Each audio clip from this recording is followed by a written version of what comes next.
करते हैं उन्हें जवाब मिलना चाहिए कि जनता जाग चुकी है और सारी माताएं बहनें का निश्चित तौर पे अब मुकाबला करने के लिए पूरे भिलाई की जनता को आह्वान किया जाएगा कि जो प्रियंका सिंह भिलाई की बेटी थी, इस भिलाई की बेटी की हत्या बिलासपुर में हो गई और ये हत्यारा साफ साफ दिख रहा है कि हत्यारा कौन है।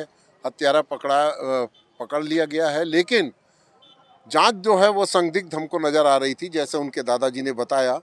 तो हमारा कहना ये है कि भिलाई नहीं, पूरे छत्तीसगढ़ नहीं, पूरे देश में अगर इस टाइप के अपराधी जिनका हौसला बुलंद होते जा रहा है, ये 4 साल बाद फिर किसी न किसी अगर जांच सही नहीं हुई तो ये 4 साल बाद फिर बाहर रहेंगे और ये फिर किसी की हत्या करेंगे।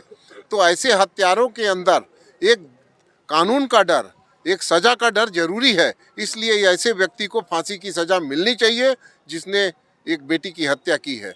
हम सब यहाँ पे न्याय की उम्मीद लेके खड़े हैं और हमें पूरा यकीन है कि न्याय मिलेगा, क्योंकि यह भिलाई जहाँ पे इस लड़की की हत्या हुई है, गृह मंत्री का जिला है।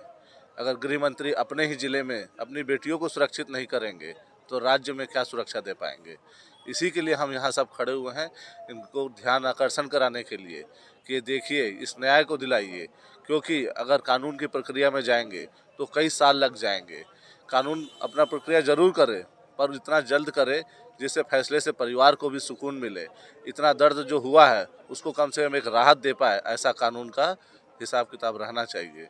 भिलाई की बेटी प्रियंका सिंह की इस तरह से हत्या और हत्या के बाद में कई चीज़ों को कागज़ में यहाँ वहाँ लिपापोती, इसको लेके समाज के लोग और प्रियंका जी के दादाजी गृह मंत्री जी से मुलाकात किए और कलेक्टर को राज्यपाल के नाम ज्ञापन भी दिया गया है।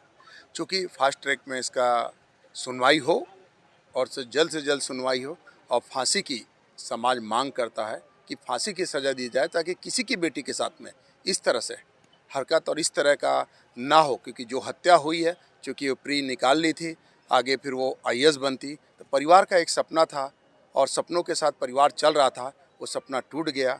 इस बात को लेकर तकलीफ और पूरा भिलाई आज इस गमी में साथ है और आज कैंडल मार्च निकाला गया और आने वाले समय में संडे को सिविल सेंटर में कैंडल मार्च निकाला जाएगा। तो ये तो आज सांकेतिक था और बड़े पैमाने में फिर किया जाएगा। बात तो हुई, उसके मामा बोले कि कागजी कार्रवाई हो गया है, लेकिन उसको लिपा पोती के चक्कर में पड़े हुए हैं। लेकिन उसके मामा बोला कि मैंने जा कर के टीआई से बात किया, बोले कि मैं इसको दे रहा हूँ, कागज़ की कार्रवाई मैं करूँगा। मोबाइल जब्ती हो गई है, हाँ, वो नाला में फेंका हुआ था, मोबाइल जब्ती हो गई है।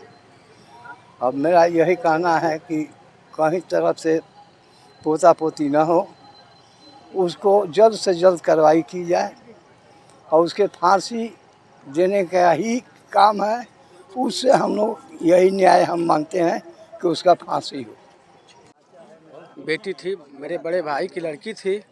हम गांव पे थे और हमें सुन के बहुत कष्ट हुआ और सुनने के बाद यहाँ आए हैं। तो हम लोग तो सब लोग चाहते हैं कि उसकी फांसी हो, इसलिए नहीं कि वो मेरी बेटी थी, मेरी बहन थी, इसलिए क्योंकि जो दरिंदे घूम रहे हैं ये सोच करके कि चलो हम करेंगे, कल 2 महीना 4 महीना 6 महीना बाद खुल के आज़ाद घूमेंगे, ऐसा इसके बाद किसी के साथ ना हो। इस फांसी की सज़ा से ये होगा कि जितने भी जिनके मन में ये सोच है कि चलो हम स्वतंत्र पूर्वक घूमेंगे, ऐसा ना हो। करने से पहले वो 10 बार सोचे कि नहीं, आज का युग बदल गया है, अगर हम ऐसा कुछ करते हैं तो हमें फांसी भी हो सकती है। बस यही कहना है। इसी के कारण हम लोग सब लोग यही चाहते हैं कि उसे जल्द से जल्द फांसी हो।